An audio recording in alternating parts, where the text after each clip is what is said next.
Hey guys, we're working on a 97 900 STX. Now this will be the exact same jet ski for the STS 750s.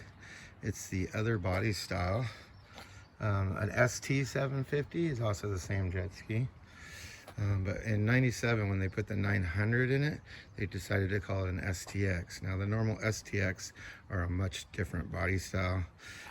I think I've done a fuel sending unit repair video on this jet ski, but I never showed how to take the sending unit out. So I've already got it out, but I thought I'd show you guys what I did. So you just want to take off the fuel neck from there to there, which is this piece here. Pry it off, and then there's two straps that go across here in the front, and they just push down and pop off, and then set those to the side. Drain your fuel tank. One of these deals here, I put it on a piece of wood, and then I hook it to an external battery, and that's how I drain my tanks when I need to do them. Now what you want to do is just slide it forward just a little bit. I didn't have to unhook anything else. Literally all my fuel lines are still hooked up in the back, everything's still hooked up, all the cables. I just was able to slide it forward, get your hand back there and push it as far to the driver's side as you can, and turn it at an angle, and you will be able to slide it out. It takes a little bit of fighting, but you will. This one does not have the rubber boot on the bottom of it. When you get it apart, look at the floats. I noticed that I had a big crack in that float right there. This one's not reading at all, which I'm guessing means this bottom float is probably not floating. You did. Yeah, we'll find out. I'm going to put it in some gas here in a minute, and we'll check it. So, all right. Anyway, as you can see, everything's still hooked up under there. I haven't unhooked anything. So, anyway, I hope that helps you guys out.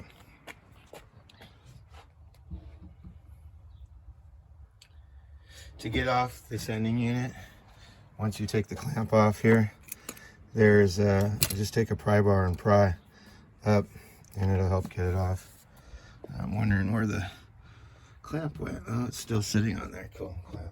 All right, thanks. All right, I filled this with gas. I'm taking the sending unit now. We're gonna see if these floats start to float up. So you can see that float has not even moved. It should move up to up there. Didn't even move. Second one, third one. Wow, literally none of these are floating. Oh wait, that one's floating a little bit. Not much. Okay, the third one.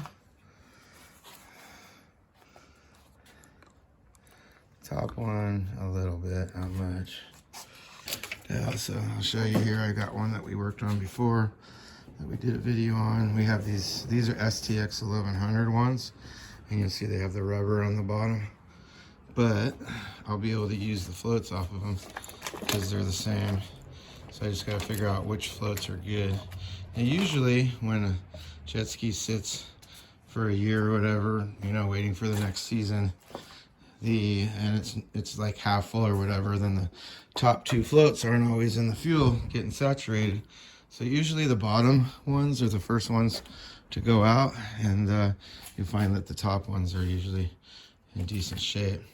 Now I can't use these because they're longer, and also the plugs on them are different, so I'll show you guys that in a minute. Then you come to this one, you'll see that this one is much shorter than both of those, and so we'll just use the floats off of them to make sure they work. Anyway, we're going to go ahead and we'll put one of these in and see if any of these floats float. So that bottom one worked really well. You can see it moved right away. That second one moved right away. Third one moved right away. And so this one's actually, all the floats in it are still pretty good. They don't look bad at all. Let's check this one. First one floated, second one floated, third one floated, fourth one floated. So both these sending units are reading that they're good. So unless the magnets are bad on them. Now the other way you can check these is come over here and with your voltometer, set it to ohms, and put one in the positive, one in the negative, and then do it with them down, and then turn it over and do them with them up, and see if your readings change.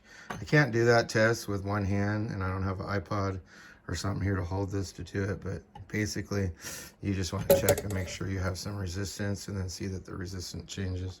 So all right, next step is I'm gonna heat that up and get that tip off so I can change the floats. Okay, I've heated it up with my torch, and it just popped right off. Let it cool off a little bit, don't lose it. Now these may not just slide right off. We're gonna wanna watch it. Just, you might have to file that little edge, we'll see. This one seems to be coming right off, so we'll just go ahead and set this one down, set the float. I'm gonna make sure that the magnet goes back exactly on the way it came so that I can see which direction the magneticity is. So, goes like that. So that's the first one. Now we have a clip here. Now you do want to be careful with these clips because they will fly off. So hold it with your finger like this and then pop it up.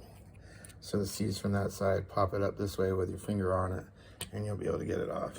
I'll be right back. I can't do this. Okay, one more last thing. I have this big magnet here. When I put it down, it sits on the magnet that way. If I turn it this way, it wants to flip.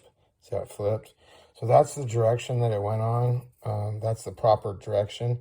So when I take it off, I went like that, and that was the direction that worked. Now, if your magnet is not feeling very strong, you want to put it on some metal and feel it. If it doesn't feel very strong, put it on a magnet.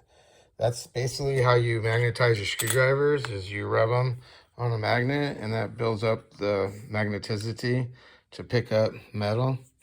That's how you magnetize things. So you can take your magnet, put it on a bigger magnet, and then that'll give you some of the power back.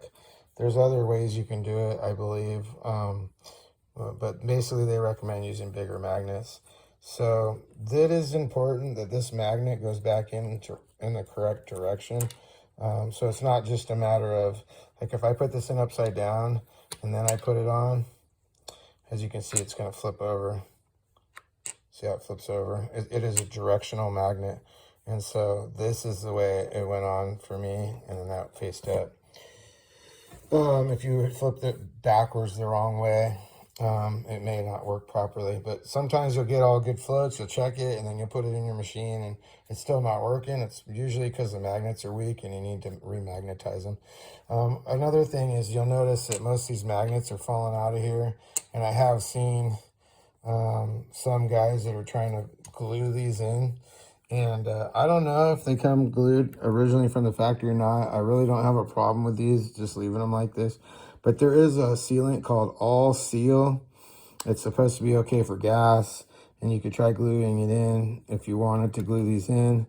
That way they don't come out, because I know the float is going to make it more responsive. Sometimes these magnets will tend to stick up on they're in here.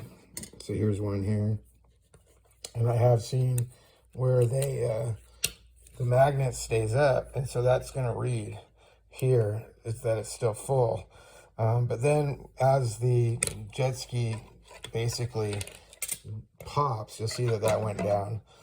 So as soon as the jet ski just moves just a little bit in the water from the vibration, it drops down. And so I've never really had an issue with not gluing these.